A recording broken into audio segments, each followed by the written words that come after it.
Hi, Mom and Dad and Bailey, and anyone else who might be tuning in for the final installment of All About Love, Chapter 13, Destiny, When Angels Speak of Love. This is a short one, so here we go. Introductory quote. Love is our true destiny. We do not find the meaning of life by ourselves alone. We find it with one another. Thomas Merton. Thanks for finding the meaning of love with me, you guys. Appreciate you. Here we go. Believing in divine love comforted me as a child when I felt overwhelmed by loneliness and sorrow. The solace of knowing I could speak my heart to God and the angels made me feel less alone. They were there with me during anguished and terrifying dark nights of the soul when no one understood. They were there with me, listening to my tears and my heartache. I could not see them, but I knew they were there. I heard them whispering to me about love's promise, letting me know all would be well with my soul, speaking to my heart in a divinely sweet, secret language. Angels bear witness. They are the guardian spirits who watch, protect, and guide us throughout our lives. Sometimes they take a human form. At other times, they are pure spirit, unseen, unimaginable, just forever present. One sign that a religious awakening is taking place in our culture is our obsession with angels. Images of angels are everywhere. They are characters in movies, images in books, on note cards and calendars, on curtains and wallpaper. Angels represent for us a vision of innocence, of beings not burdened by guilt or shame. Whether we imagine them the dark, round-faced forms of Coptic tradition or the fair, winged cherubs that we usually see, they are messengers of the divine. We see them as always bringing news that will give our hearts ease. Our cultural passion for the angelic expresses our longing to be in paradise, to return on earth to a time of connectedness and goodwill, to a time when we were heart whole. Even though the images of angels we most commonly see are childlike figures aglow with rapture and unspeakable delight, as messengers they carry the weight of our burdens, our sorrows, and our joys. In representations, they are most often given a childlike visage to remind us that enlightenment comes only as we return to a childlike state and are born again. We see angels as light-hearted creatures in swift motion, reaching for the heavens. Their being and the weight of their knowledge is never static. Always changing, they see through our false selves. Possessing psychic insight, intuition, and the wisdom of the heart, they stand for the promise of life fulfilled through the union of knowledge and responsibility. As guardians of the soul's well-being, they care for us and with us. Our turning toward the angelic is evocative of our yearning to embrace spiritual growth. It reveals our collective desire to return to love. The first stories of angels I heard as a child were told at church. From religious teachings, I learned that as messengers of the divine, angels were wise counselors. They were able to assist us in our spiritual growth. Unconditional lovers of the human spirit, they were there to help us face reality without fear. The story of an angel that remained most vivid to me throughout my childhood and on into my adult life was the narrative of Jacob's confrontation with the angel on his way home. Jacob was not just any old biblical hero. He was a man capable of intense, passionate love. Coming out of the wilderness, where as a young man he fled from familial strife, Jacob enters the land where his relatives live. He meets there his soulmate, Rachel. Even though he swiftly acknowledges his love for her, they can unite only after much hard work, struggle, and suffering.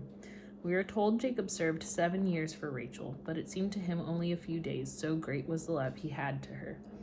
Interpreting the story in The Man Who Wrestled with God, John Sanford comments, "The fact that Jacob could fall in love at all shows that a certain amount of psychological growth had taken place in him during his journey through the wilderness. So far, the only woman in his life had been his mother. As long as a man remains in a state of psychological development in which his mother is the most important woman to him, he cannot mature as a man. A man's eros, his capacity for love and relatedness, must be freed from attachment to the mother and able to reach out to a woman who is his contemporary. Otherwise, he remains a demanding, dependent, childish person." Here, Sanford is speaking about negative dependency, which is not the same as healthy attachment. Men who are positively attached to their mothers are able to balance that bond, negotiating dependency and autonomy, and can extend it to affectional bonds with other women. In fact, most women know that a man who genuinely loves his mother is likely to be a better friend, partner, or mate than a man who has always been overly dependent on his mother, expecting her to unconditionally meet all his needs. Since genuine love requires a recognition of the autonomy of ourselves and the other person, a man who has loved in childhood has already learned healthy practices of individuation. As Jacob labors for Rachel, making wrong choices and difficult decisions, he grows and matures. By the time they wed, he is able to be a loving partner. Meeting his soulmate does not mean Jacob's journey towards self-actualization and wholeness ends. When he receives the message from God that he should return to the home he once ran from, he must once again journey through the wilderness. Again and again, wise spiritual teachers share with us the understanding that the journey towards self-actualization and spiritual growth is an arduous one, full of challenges. Usually it is downright difficult. Many of us believe our difficulties will end when we find a soulmate. Love does not lead to an end to difficulties. It provides us with the means to cope with our difficulties in ways that enhance our growth. Having worked and waited for love, Jacob becomes psychologically strong. He calls upon that strength when he must once again enter the wilderness to journey home. A divine voice brings Jacob the message that he must return to the land of his ancestors. As a man who has learned to love, Jacob intuitively asks for guidance. He listens to his heart speak. When the answer comes, he acts. Since he left home in the first place because he had conflicts with his brother Esau, don't know that name, Esau, the prospect of returning is frightening, but he must come face to face with his past and seek reconciliation if he is to know inner peace and become fully mature. On the long journey home, Jacob continually engages in conversations with God. He prays, he meditates. Seeking solace in solitude, he goes in the dead of the night and walks by a stream. There, a being he does not fully recognize wrestles with him. Unbeknownst to him, Jacob has been given the gift of meeting an angel face to face. Confronting his fears, his demons, his shadow self, Jacob surrenders the longing for safety. Psychologically, he enters a primal night and returns to a psychic space where he is not yet fully awake. It is as though he becomes a child in the womb, again striving to be reborn. The angel is not an adversary seeking to take his life, but rather comes as a witness, enabling him to receive the insight that there is joy in struggle. His fear is replaced by a sense of calm. In Soul Food, Stories to Nourish the Spirit and the Heart, Jack Kornfield and Christina Feldman write that we too can choose serenity in the midst of struggle. In that calmness, we begin to understand that peace is not the opposite of challenge and hardship. We understand that the presence of light is not a result of darkness ending. Peace is found not in the absence of challenge, but in our own capacity to be with hardship without judgment, prejudice, and resistance. We discover that we have the energy and the faith to heal ourselves and the world through an open-heartedness in this movement. As Jacob embraces his adversary, he moves through the darkness into the light. Rather than letting the angel go when light comes, Jacob demands and is given a blessing. Significantly, he cannot receive the blessing without first letting fear go and opening his heart to be touched by grace. Sanford writes, Jacob refused to part with his experience until he knew its meaning, and this marked him as a man of spiritual greatness. Everyone who wrestles with his spiritual and psychological experience, and no matter how dark or frightening it is, refuses to let it go until he discovers its meaning, is having something of the Jacob experience. Such a person can come through his dark struggle to the other side reborn, but one who retreats or runs from his encounter with the spiritual reality cannot be transformed. It should reassure us that the blessings and the angel gives to Jacob comes in the form of a wound. Woundedness is not a cause for shame. It is necessary for spiritual growth and awakening. I can remember how strange it seemed to me as a child when I read the story over and over in my big book of Bible stories for children that to be wounded could be a blessing. To my child's mind, woundedness was always negative. Being unable to protect oneself from hurts inflicted by others was a source of shame. In Coming Out of Shame, Gershon Kaufman and Lev Raphael contend, shame is the most disturbing emotion we ever experience directly about ourselves, for in the moment of shame, we feel deeply divided from ourselves. Shame is like a wound made by an unseen hand in response to defeat, failure, or rejection. At the same moment that we feel most disconnected, we long to embrace ourselves once more, to feel reunited. Shame divides us from ourselves, just as it divides us from others. And because we still yearn for reunion, shame is deeply disturbing. Shame about woundedness keeps many people from seeking healing. They would rather deny or repress the reality of hurt. In our culture, we hear a lot about guilt, but not not enough about the politics of shame. As long as we feel shame, we can never believe ourselves worthy of love. Shame about being hurt often has its origin in childhood, and it is then that many of us first learn that it is a virtue to be silent about pain. In banished knowledge, facing childhood injuries, psychoanalyst Alice Miller states, not to take one's own suffering seriously, to make light of it, or even to laugh at it, is considered good manners in our culture. This attitude is called a virtue, and many people, at one time including myself, are proud of their lack of sensitivity toward their own fate, and above all, toward their own childhood. As more people have found the courage to break through shame and speak about woundedness in their lives, we are now subjected to a mean-spirited cultural response where all talk of woundedness is mocked. The belittling of anyone's attempt to name a context within which they were wounded or made a victim is a form of shaming. It is psychological terrorism. Shaming breaks our hearts. All individuals who are genuinely seeking well-being within a healing context realize that it is important to that process not to make being a victim a stance of pride or a location from which to simply blame others. We need to speak our shame and our pain courageously in order to recover. Addressing woundedness is not about blaming others. However, it does allow individuals who have been and are hurt to insist on accountability and responsibility, both from themselves and those who were the agents of their suffering, as well as those who bore witness. Constructive confrontation aids our healing. The story of Jacob's confrontation with the angel is a narrative of healing, precisely because it shows he is innocent. There is nothing he has done to anger the angel. The adversarial conflict is not of his making.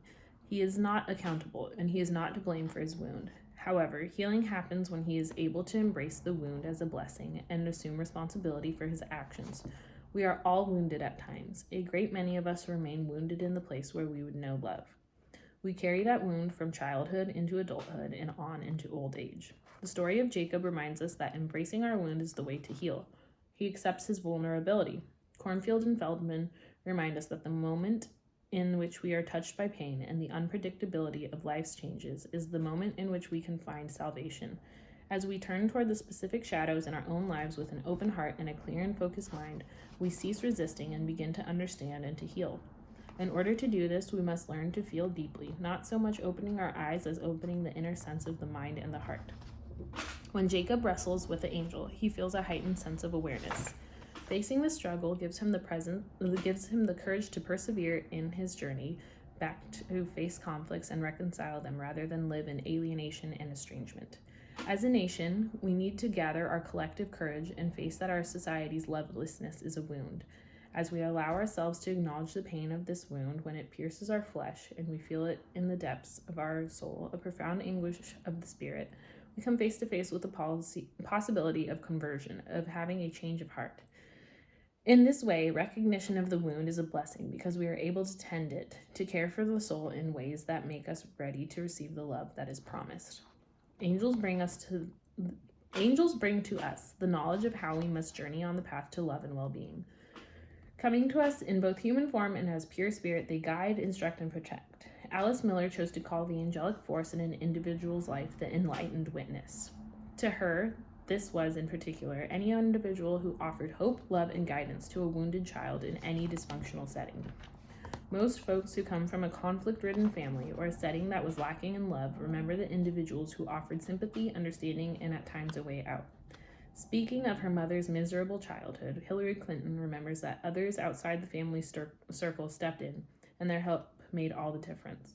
From childhood on, I found many of my angels and favorite authors, writers who created books that enabled me to understand life with greater complexity. These works opened my heart to compassion, forgiveness, and understanding. In her memoir, Are You Somebody?, Irish journalist Nuala O'Fallon writes about the life-saving nature of books, declaring, "If there was nothing else, reading would obviously be worth living for." German poet Rainer Maria Rilke's autobiographical writing transformed my sense of self as a teenager. At a time when I felt like an outsider, unworthy and unwanted, his work gave me a way to see being an outsider as a place of creativity and possibility.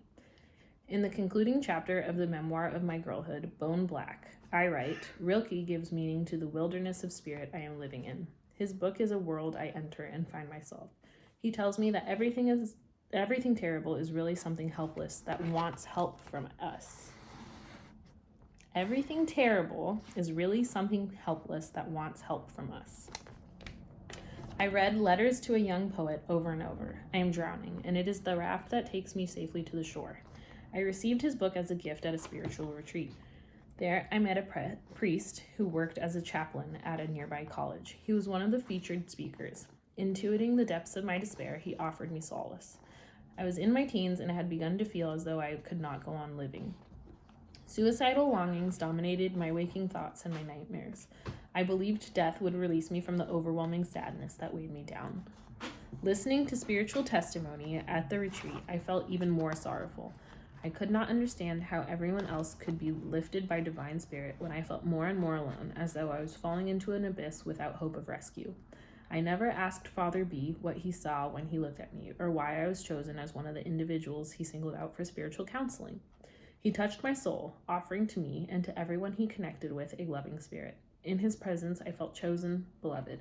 Like many earthly angels who visit us and touch our lives with their visionary power and healing wisdom, I never encountered him again. But I have never forgotten his presence, the gifts he offered to me, gifts of love and compassion freely given. The presence of angels, of angelic spirits, reminds us that there is a realm of mystery that cannot be explained by human intellect or will. We all experience this mystery in our daily lives in some way, however small, whether we see ourselves as spiritual or not. We find ourselves in the right place at the right time, ready and able to receive blessings without knowing just how we got there.